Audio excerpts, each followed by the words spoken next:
하나님만 바라보고 하나님만 찬양하는 유치부 교사들 될 수 있도록 응원하고 기도하는 마음으로 다시 한번 박수 부탁드립니다. 우리 성도님들 함께 인사하시겠습니다. 사랑합니다. 사랑합시다. 한 번 더 인사할까요? 하나님만 찬양합시다.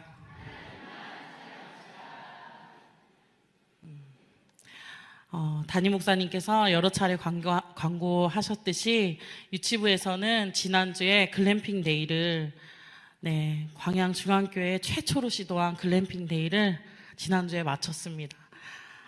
무더위가 시작되고 언제가 제일 더웠는지 아십니까? 네, 저는 지난주 토요일이 제일 더웠던 것 같습니다. 지난주 토요일 오후에 비가 온다는 예보가 있었는데요. 왠지 비가 안 올 것 같았어요. 그래서 비가 안 올 줄은 알았지만 또 그렇게 더울 줄은 몰랐고, 산 위에 있는 글램핑장이라 햇볕이 바로 닿을 거라고 생각은 했지만 그렇게 뜨거울 줄은 몰랐던. 그러나 무더위와 또 열악한 숙소 환경에서도 유치부 교사들과 가족들이 참 행복한 시간을 보내고 왔습니다. 안 힘들었다고 하면 거짓말인데요.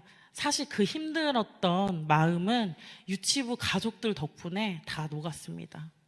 글램핑 데이를 마치고 부모님들에게 글램핑 데이의 소감을 이제 받는 그런 시간을 가졌는데 참 감사의 메시지들이 정말 많았어요. 그 중에 몇 가지 기억 남는 메시지들이 있었는데요. 저희가 사실은 생각보다 숙소의 환경이 그다지 좋지 못했습니다. 물이 끊기기도 했고요. 전기가 나가는 숙소도 있었습니다. 그 부분 때문에 정말 죄송했는데 오히려 저희를 더 위로해 주셨던 것 같아요. 하루쯤이면 이해해 주셨던 것 같아요. 그 메시지들 중에서 몇 가지 가지고 왔어요. 이런 메시지가 있었습니다. 그 누가 있었다 한들 행복하다고 느꼈을 거예요. 또 그 누구와 있었다 한들 이렇게 행복할 수 있었을까요?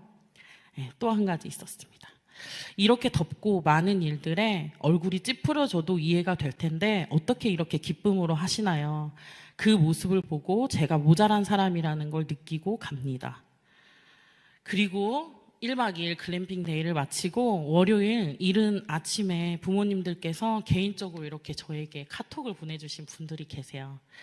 이런 경험은 처음이었습니다. 광양중앙교회는 역시 최고입니다. 이렇게 카톡을 보내주셨더라고요. 세상에는 요즘 참 많은 곳에서 캠핑이 열려요. 어린이집, 학교, 그리고 관공서에서도 부모님과 함께하는 캠핑, 1박 2일 캠핑 이런 것들이 참 많이 열리는데요. 또 개인적으로도 각 가정들이 캠핑을 시작하는 문턱이 예전에 비하면 참 많이 낮아진 것 같다는 생각이 들어요. 그래서 이 글램핑 데이가 세상과 구별되기 위해서 우리 유치부는 무엇을 해야 될까 참 많이 고민을 했어요. 유치부만 가지고 있는 거, 우리 광양중앙교회에 오면 유치부엔 이것이 있다, 무엇이 있어야 될까 참 고민을 많이 했어요. 물론 그 글램핑 데이 가운데 예배도 있고요, 기도회도 있고 찬양도 있는데요, 이 유치부만이 무엇을 보여주어야 할까 참 많이 고민이 됐어요. 그래서 교사들에게 이런 말씀을 드렸어요. 우리 궁금하게 만들어 줍시다. 유치부 가족들이 교사들을 궁금하게 만들어 줍시다. 이 더운 날 왜 이렇게 헌신해야만 하지? 왜 저 사람들이 저렇게 웃고만 있지? 왜 기쁘게 섬기지? 우리 궁금하게 만들어 줍시다. 그래서 그냥 적당히 열심히 하는 거 말고 이게 끝나고 우리가 알아듣더라도 헌신하고 섬기기로 작정합시다. 이렇게 말씀을 드렸던 기억이 나요. 홈스테이에 마실 물이 없다는 것처럼 세상에는 노래, 드라마, 영화 정말 많은 것들이 사랑을 말하지만 홈스테이의 진짜 마실 물, 변하지 않는 하나님의 사랑을 몸으로 보여주는 글램핑 데이가 되기를 소망했습니다. 우리가 알고는 있지만 사실은 잊고 있는 가치를 다시 한번 깨닫게 되는 글램핑 데이였습니다. 눈에 보이는 것보다 눈에 보이지 않는 것이 더 크다. 교회니까 더 좋은 거, 더 풍성하게, 더 많이, 더 최고의 것을 주어야 된다고 생각할 수 있는데 교회라서 부족하지만 사랑과 섬김, 헌신으로 채워지는 은혜가 분명히 있다는 것입니다. 그 글램핑 데이에 우리 교사 선생님들이 엄청 많이 헌신하셨어요. 여기 도와주시는 권사님, 장로님들 뜨거운 불 앞에서 전 부치시고요. 같이 하셨습니다. 너무나 감사드립니다. 오늘 시편 148편은 글램핑 데이에서 우리가 주제로 삼고 함께 나눈 말씀인데요. 오늘 이 말씀 함께 묵상하시면서 우리들의 마음에 오직 하나님만 찬양하리라 하는 분명한 믿음의 결단이 일어나게 되기를 축복합니다. 시편 148편에서 하나님 여호와를 찬양하라는 말씀이 1절, 2절, 3절, 4절, 5절, 7절, 13절, 14절까지 계속해서 반복이 됩니다. 1절과 2절에서는 하늘에 있는 천군 천사에게, 3절과 4절에서는 해와 달과 별들에게 주님을 찬양하여라. 하늘 위에 하늘아, 하늘 위에 있는 물아, 주님을 찬양하여라.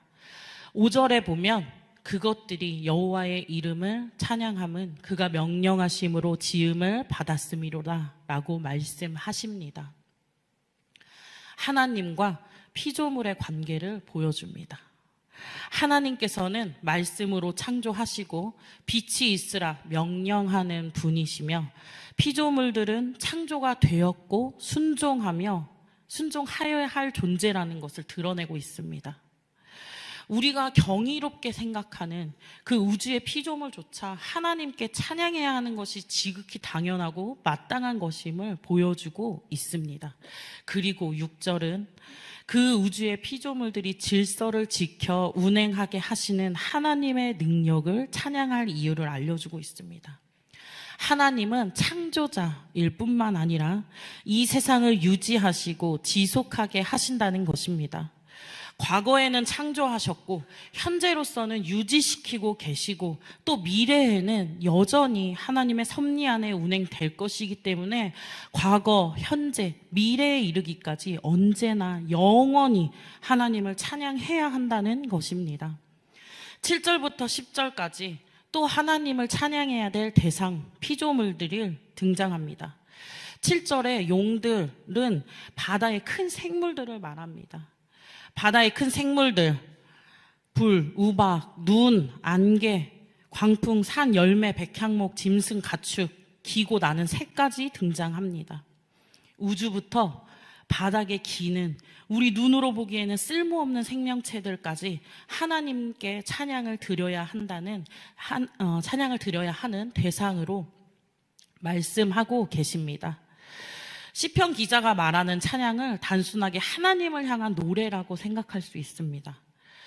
그러나 더 깊은 뜻은 하나님이 창조하신 피조물들은 그 존재 자체로 이미 하나님의 영광이 드러나 있고 하나님을 향한 찬양이 된다는 것입니다.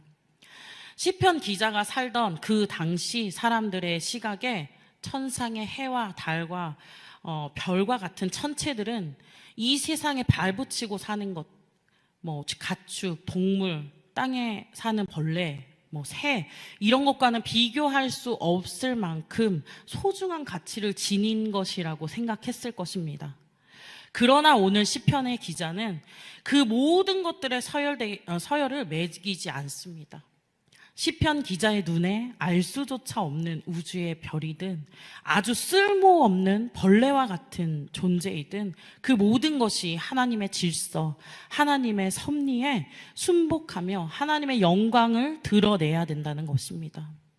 세상에 어떤 피조물이 아무리 크든 또 작든 높은 곳에 있든 낮은 곳에 있든 하나님을 찬양하는 것에 있어서 모두 동일한 역할을 감당하고 있는 것입니다. 그리고 11절로 13절까지 세상의 왕, 모든 백성, 고관, 재판관들 남녀노소 할 것 없이 하나님을 찬양하라고 말씀하십니다. 백성은 왕을, 제자는 스승을, 아이는 노인을 존경하고 순종해야만 한다는 사회적 개념이 있지만 그럼에도 불구하고 진정한 찬양의 대상과 복종의 대상자는 오직 하나님뿐이며 모든 인생은 하나님께 찬양하고 그 말씀에만 복종해야 함을 강력하게 알려주고 있습니다. 사람이 아무리 높은 지위에 있어도 권력을 가졌다 하더라도 사람을 섬기고 사람을 의지하는 어리석음을 버리시기 바랍니다. 우리가 진짜 하나님을 만나게 되면, 깊어지는 관계가 되면 사람은 그저 사랑해야만 하는 대상이 됩니다. 또 반대로 여러분들이 남이 가지지 못한 무언가를 가지셨다면 그것은 여러분의 힘으로 된 것이 아님을 기억하시기 바랍니다. 하나님으로부터 온 은혜임을 기억하시면서 오직 하나님께만 영광 돌려드리시기를 바랍니다. 이 하나님만 찬양해야겠다는 믿음의 고백이 있다면 그 사람이 진짜 하나님을 믿는 사람입니다. 배워서 아는 하나님, 들어서 아는 하나님으로는 분명히 한계가 있어요. 오직 하나님만 예배하고 찬양하고 영광 돌리겠다 하는 것은 목숨을 걸어야 되는 것이나 다름이 없어요. 초대교회 때 왜 예수 믿는 사람을 로마 황제가 그렇게 핍박하고 죽였을까요? 오직 하나님만 예배하겠다고 했기 때문이죠. 로마 황제를 숭배하지 아니하고 나에게는 진짜 주님이 있다, 나의 마음을 오직 하나님께 드린다, 하나님만 예배한다, 그 말에 로마 황제가 그렇게 그리스도인들을 핍박한 것입니다. 그리스도인들은 감옥에 가두면 갇히고, 재산을 빼앗아가면 뺏기고, 끌고 가면 그저 끌려가고, 죽이면 죽임을 당했어요. 아무런 힘이 없는 그리스도인들을 최고의 권력 로마 황제는 그렇게 핍박했어요. 두려웠거든요. 뭐가 두려웠을까요? 그리스도인들이 두려웠던 게 아니라요, 그들이 믿는 하나님이 두려웠던 거예요. 뺏기고 가두고 끌려가고 죽임을 당해도 그럼에도 불구하고 하나님밖에 없다고 하니 그리스도인 안에 있는 그 하나님이 두려웠던 거예요. 들어서 아는 하나님, 배워서 아는 하나님으로는 하나님을 향한 고백이 한계가 있어요. 하나님을 향한 믿음의 눈이 뜨인 사람만이 하나님, 저는 하나님밖에 없습니다. 나의 배우자도, 자녀도, 어떤 사람도, 명예도, 돈도, 권력도, 지위도 더 이상 나의 인생의 찬양의 대상이 될 수 없습니다. 라는 고백이 나온다는 것입니다. 하나님을 찬양하라는 것, 여기 계신 모든 분들이 다 알고 계신 거예요. 그러나 시편 기자 때부터, 그리고 지금 시편 기자 때나 지금이나 왜 이렇게 수많은 예들을 말씀하시면서 계속해서 하나님을 찬양하라고 말씀하시는 걸까요? 그때나 지금이나 하나님의 이름에 합당한 영광과 찬양을 올려드리지 못하고 있기 때문일 것입니다. 눈으로 보이는 상황은 초대교회 성도들이 더 어려울지 모르지만요, 영적으로는 오히려 이 시대가 더 어려울 수도 있어요. 우리는 하나님 외에 끊임없이 우리의 육체와 마음을 만족시켜줄 만한 요소들을 찾고요, 불신과 원망의 말들을 내뱉고 사랑의 모습이 보이지 않습니다. 세상의 어둠의 영은 우리의 눈과 귀를 가리워서 하나님의 능력과 영광을 보지 못하게 해요. 사단은 온갖 방법으로 우리를 속여요. 하나님을 찬양하되 하나님만 찬양하지 못하도록 하고, 하나님은 높으신 분이 맞지만 홀로 높으신 분은 아니라고 생각하게 해요.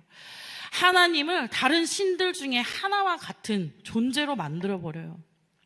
어제 온가족 토요 새벽 기도에서 담임 목사님께서 AI 예수님을 만들어서 한 실험의 영상을 보여주셨는데, 그렇게 참 진리와 인생의 참 가치를 상실하고 또 속고 속이는 이 시대에 우리는 단호하게 타협 없이 하나님만 홀로 높으신 뛰어나신 능력의 하나님, 창조주 하나님, 구원자 하나님을 고백할 수 있어야 합니다. 이런 고백의 선포가 우리의 삶 가운데 일어나는 은혜가 있기를 주님의 이름으로 축복합니다. 마지막 14절 함께 읽겠습니다. 그가 그의 백성의 뿔을 높이셨으니 그는 모든 성도 곧 그를 가까이 하는 백성 이스라엘 자손의 찬양 할렐루야. 아멘. 여기서 뿔은 무엇일까요? 첫 번째로 사무엘상 2장에 한나의 기도에 등장합니다. 한나가 기도하여 이르되 내 마음이 여호와로 말미암아 즐거워하며 내 뿔이 여호와로 말미암아 높아졌으니, 하나님께서 우리를 영광스럽고 높아지게 만들어 주시는 것, 그것이 첫 번째 뿔입니다. 그리고 사무엘하 22장 3절에 다윗의 고백에서 등장합니다. 내가 피할 나의 반석의 하나님이시오, 나의 방패시오, 나의 구원의 뿔이시오. 두 번째는 구원의 뿔입니다. 첫 번째, 우리를 영광스럽고 높아지게 만들어주는 것. 두 번째, 구원의 뿔. 이 두 가지가 사실은 다른 것이 아닙니다.